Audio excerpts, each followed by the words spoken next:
Remember when I said beautiful places come with fine print? Yosemite will absolutely blow your mind, and also absolutely punish you if you show up with no plan. I'm talking parking that fills early, traffic that turns into a crawl, and you're missing the best moments because of one simple mistake. So here's the promise. I'll give you the Yosemite Essentials, so you get the epic stuff without the chaos. Quick update, for this year, the National Park Service says you no longer need a timed vehicle reservation to enter Yosemite. But be aware, crowds and parking can still be intense. So planning matters. Think of Yosemite as 4 main zones. Zone 1 is the Yosemite Valley, where the icons are. Zone 2 is the Glacier Point area, big views. Zone 3 is Tioga Road, high country if it's open. And Zone 4 is the Mariposa Grove, giant sequoias. Most first-timers try to do everything and end up doing nothing well. Just remember, if you want Yosemite to feel like Yosemite, not a theme park, arrive early. A smart target is to arrive before 8 a.m. if you're driving into the valley in the busy seasons. Early morning is cooler, calmer, and your photos go from meh to wow. Start your visit with the first stop at the tunnel view. It's the classic shot. El Capitan on one side, Half Dome peeking in the distance, and Bridal Veil Fall. Depending on season, this is where Yosemite hits you in the chest. Get the photo, take 30 seconds to just stand there, then keep moving. Once you are in the valley, don't overcomplicate it. Do short, high-impact stops. Pullouts for El Cap, then a meadow stop like Cook's Meadow. You get the giant granite walls, the open valley floor, and that I'm tiny feeling without committing to a 4-hour hike. Yosemite Falls is one of the easiest big payoff moments. The Lower Falls area is short and accessible. If you want a challenge, Upper Falls is intense and steep, worth it if you're ready. But for most first-timers, Lower Falls gives you the magic with minimal effort. Quick reality check. Waterfall flow changes by season. Spring and early summer are usually peak. Guess what ruins Yosemite the fastest? No water. No plan.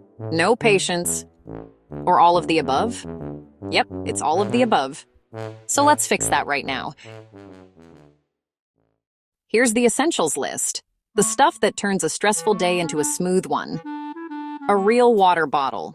Aim for about 2 liters per person for a big day. Snacks you'll actually eat, salty plus sweet.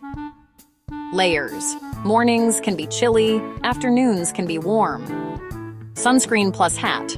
Granite bounces light and heat. A small day pack.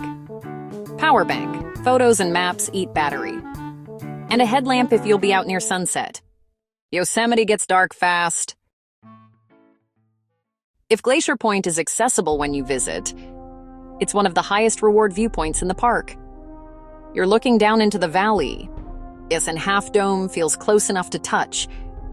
If you can only do one wow viewpoint outside the valley, this is a top contender. Pro tip: always check current conditions the night before. Glacier Point Road can be seasonal. Now here's the biggest skip that in Yosemite. Do not try to cram valley icons. Glacier Point, sequoias, and high country into one day. That's how you end up spending your nature trip in the driver's seat. If you've got 2 days, here's the simplest plan. Day 1, Yosemite Valley icons, tunnel view, El Capitan stops, meadow, Yosemite Falls, and golden hour at a viewpoint. Day 2, Glacier Point area or Tioga Road high country if it's open. Then finish with giant sequoias at Mariposa Grove. 2 days lets you breathe. 1 day is doable, but you've got to be strategic. 1 day, then do this. Start early. Tunnel view. Valley pullouts for El Capitan. Cook's Meadow, Lower Yosemite Falls, picnic lunch, and one extra pick. Option A is Mirror Lake, Mirror Meadow stroll. Best in spring. Still worth it when the water is low. Option B is the Bridal Veil area. Add depending on conditions. Then end with golden hour views. The goal is not see everything. The goal is see the icons, feel the place, and leave wanting to come back. Here's a crowd strategy that works almost anywhere. Reverse the herd. Most people hit the same stops in the same order at the same time.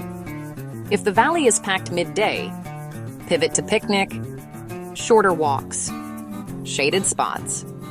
Then come back for golden hour when day trippers leave. And bonus pro move.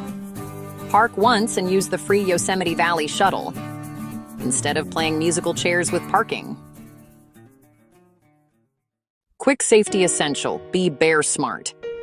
Rule you should remember, don't store food in your car after dark, use a food locker. And even during the day, if you're leaving the car for a while, lockers are the safest move. Don't leave packs unattended. Don't leave snacks out. And keep your stuff secured. Because one mistake can wreck your whole trip. Myth bust time. You do not need a giant hike to do Yosemite right. Truth? If your timing is good and your stops are smart, you can have an unforgettable Yosemite day with short walks and viewpoints. Big hikes are awesome if you're prepared, but Yosemite doesn't require suffering to be spectacular. One more essential. Yosemite changes dramatically by season. Waterfalls can be thunderous in one season and barely there in another. And some roads or areas, like Tioga Road and Glacier Point Road, can be closed depending on snow and conditions. So build your plan around what's actually accessible and what you want most: waterfalls, views, fewer crowds, or snow vibes. Whenever you're overwhelmed, ask 3 questions. The first question is, what's my number 1 must-see? Then, am I driving in or staying closer? And what time am I starting? Answer those 3 questions, and your itinerary basically builds itself. If you want more practical travel plans like this, hit subscribe and drop a comment.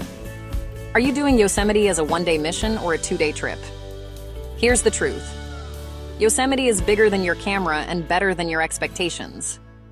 The secret isn't rushing, it's showing up early, picking the right stops, and giving yourself space to actually feel the place. Think planning doesn't matter? Think again.